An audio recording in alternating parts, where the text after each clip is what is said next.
同樣係60萬，你想買嘅係區域名氣啊、房屋大細、新屋樓齡、生活便利，定係投資回報？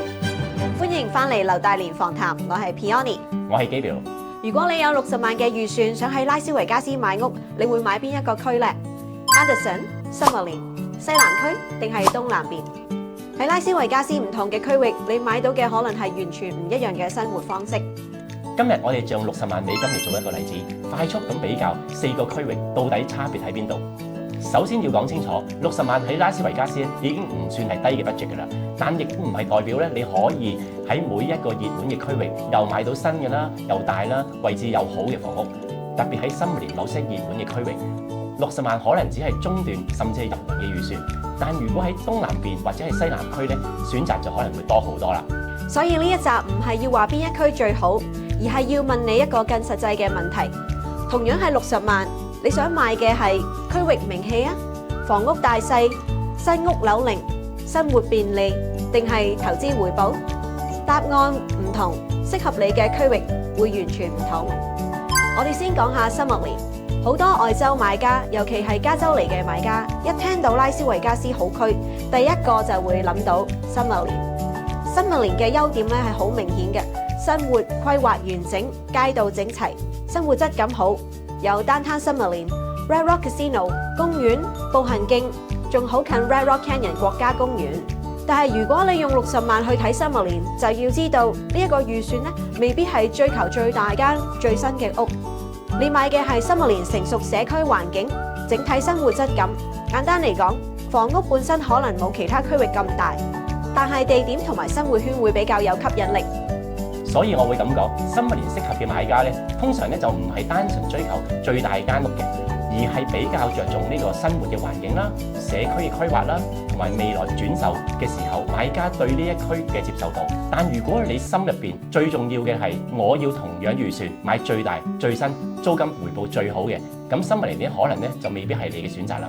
因為同樣60萬去到西南區或者係東南區，選擇可能會更加多。第二個就係Henderson啦，好多家庭咧會中意Henderson，因為整體生活節奏比較穩定，社區選擇多，由成熟嘅住宅區到比較新嘅規劃社區都有。如果用60萬喺Henderson睇屋咧，通常會比Summerlin有更加多嘅選擇，空間感咧可能比較實用。不過Henderson咧嘅範圍好大，有 Green Valley 啦、Antrim 啦、Seven Hills 啦、Inspirada， 每一個小區嘅屋齡、價格、生活感都唔一樣，所以唔可以淨係睇到Henderson就覺得全部係一樣啦。我覺得Henderson最大嘅重點係你要先知道自己平時生活喺邊一邊。如果你嘅工作、朋友、活動大部分都喺東南邊，Henderson 住起嚟咧會好舒服。如果每一日都要去Summerlin啊、西邊啊、西北邊咧，就要計清楚交通時間啦。所以Henderson適合嘅買家通常都係長期自住、重視生活穩定，或者係希望有比較完整家庭生活環境嘅人。但買之前一定要細分到小區，因為同樣60萬喺Henderson咧，唔同嘅位置買到嘅屋大細啊、屋齡啊、社區感同埋交通便利性咧，差別可以好大㗎。第三個咧係拉斯維加斯嘅西南區。呢一個區咧近年嚟咧真係越嚟越多人問啊，尤其係 Rainbow 啊、Durango、Buffalo、Blue Diamond、Warm Springs 呢幾條街發展咧好快啊！你會見到周圍都係新社區、新商場、新餐廳，仲有 Durango Casino、Uncommons、IKEA、Blue Diamond 呢啲商圈，加埋呢一啲嘅亞洲生活機能咧越嚟越多啊！所以用60萬喺西南區睇屋咧，通常會比Summerlin有更加多新一啲或者係空間感更大嘅選擇。對於華人買家嚟講，西南區最大嘅吸引力之一咧就係生活便利啦。去華人嘅餐廳啊、超市啊、賭場街、機場都係相對方便嘅。西南區呢一區發展得好快，唔同嘅小區差異亦都好大。有啲地方咧好成熟，有啲地方咧旁邊仲有空地，未來會係點呢？交通會唔會變得好複雜呢？ HOA 社區管理費會唔會太高呢？呢一啲都要睇清楚。所以咧喺西南區嘅60萬買到嘅可能比較新、比較方便、比較有成長感嘅生活圈，適合年輕嘅家庭啦、上班族、中意新房、成日去機場、賭場街啊，或者係重視華人生活嘅機能嘅買家。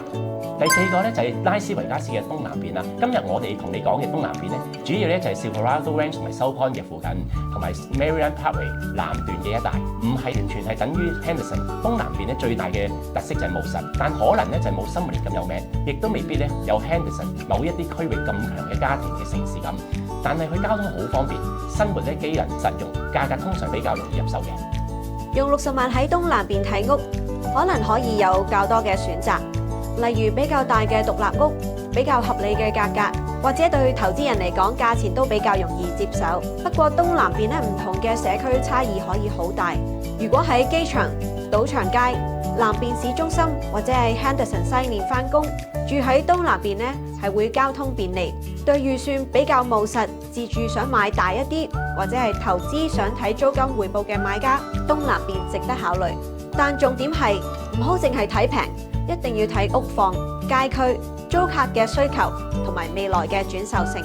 如果你係有小朋友嘅買家，學校一定要特別注意。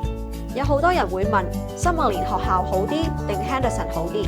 但係其實拉斯維加斯唔可以淨係睇大區域，因為同一個區裏面唔同嘅街口、唔同嘅社區、指定嘅學校都可能唔一樣。所以買屋之前一定要用房屋嘅實際地址去查分派嘅學校，睇下小學、初中、高中分別係邊幾間，唔好淨係聽到 Summerlin、Henderson 就覺得一定好。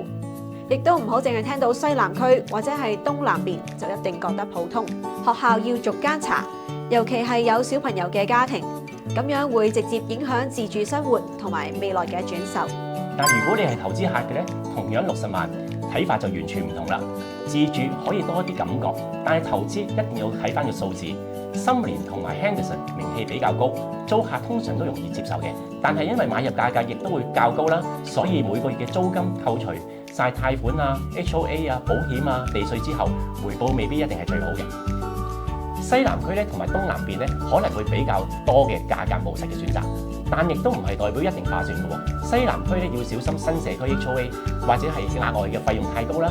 東南邊咧就要仔細咁睇街區同埋每一間屋狀況啦。所以投資買屋唔係要買你自己中意住嘅地方，而係要睇3件事：租客想唔想住啦，每月嘅成本會唔會太高啦，未來轉手會唔會好困難。